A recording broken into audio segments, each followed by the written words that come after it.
really great championships, to feel this atmosphere in and outside the stadium.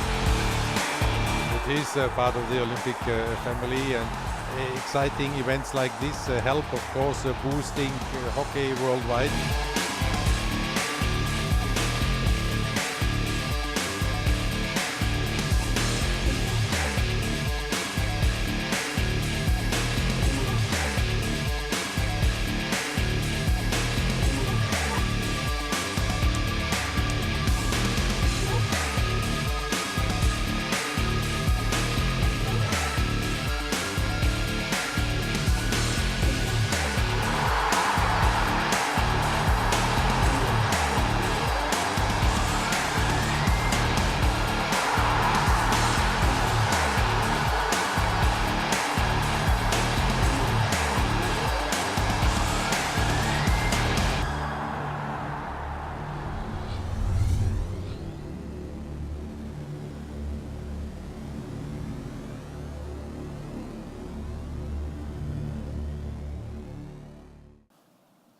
Ladies and gentlemen, good morning. As you've all just witnessed, it's been an extraordinary couple of years. And since we met in Kuala Lumpur, I'm sure you'll agree with some incredible highlights. And while we thought after London 2012 that we had had fantastic games, and we did, the analysis showed from a global perspective, from a fan perspective, and in terms of general awareness, outside the people that know hockey, the sport, the reality is that sport is not that popular. I know that sounds shocking, but that is the challenge that we all collectively face today and in the future. And that is why we're talking about a revolution. And let's be clear, the changes we've begun over the past 4 years represent the start and not the end of this change process. We have evolved for sure, as Leandro says, but we all collectively now have to up our game. To be competitive in this industry means we're going to have to make significant more changes in the next 4 to 8 years.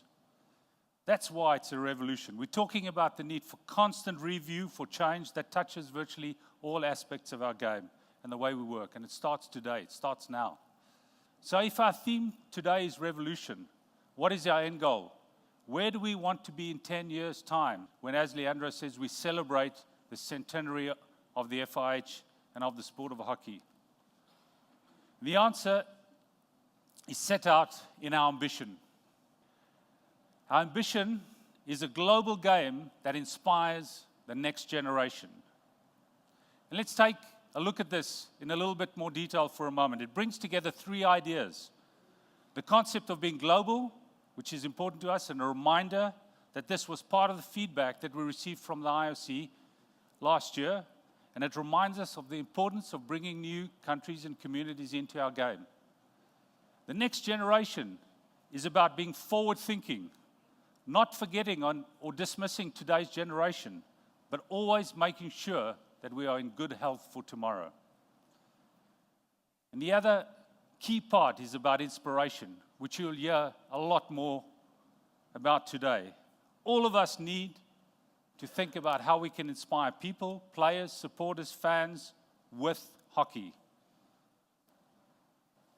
And then we have our purpose, which describes what each of us is working on every day for our sport.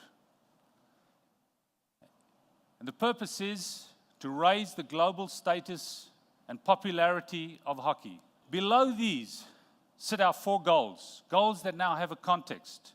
Because the way that we should see this and explain this to others, that we can only achieve our ambition and our purpose if we are successful in hitting the goals. The first one is innovating and exciting entertainment products. And this is about reaching a much wider audience, as I said earlier, through different formats and different types of competitions. So this is about greater flexibility and adding to our choices. And we will tap into the expertise, your expertise and our partners, to find the right mix for our sport going forward. The next one is a professional sport, a professional organization. And this is about being more professional in the broadest sense of the word. It's about having more people full-time in the game, but it's also, and this is very, very important, the ability to be more business-like and commercially focused. I now move to the third goal, a recognized, powerful, contemporary and dynamic image for the game of hockey. This is about being newsworthy. It's about being the subject that people want to talk about in the morning when they go to work, when they stand around the coffee machines. And it's about having stars of the sport who are household names in their country and beyond. We talk about the need for stars, and again, this has to be achieved, or this has been achieved in some countries, but it has to be achieved in many more countries around the world. And finally, the last goal, generate millions more followers around the world. And at first glance, that might seem a result or an output of all the other work we're doing, but it's much more than that. Once you make the sport more accessible with a higher media profile, I'm sure we'll find that people who try out coming to a hockey game actually really like it. We want people to be sitting at home, watching hockey on television and thinking, I wish I was there. It would be amazing to be there. I know I do that when I watch sport, and hopefully that's what people will do with hockey in the future. And make no mistake, we have made really good progress. We've set fantastic foundations. We've got fantastic people around the world in hockey. But we now have to take it to the next level. And to do that, we have to understand that we're at the start of the 10-year process and not at the end. We've reached base camp, and we can see we've come a fair distance. But now the real work begins as we take advantage of some of the opportunities that are coming our way. It will and require a shift of mindset from all of us to achieve our exciting ambition of being a global game, inspiring the next generation. And that is why today we're talking about a revolution.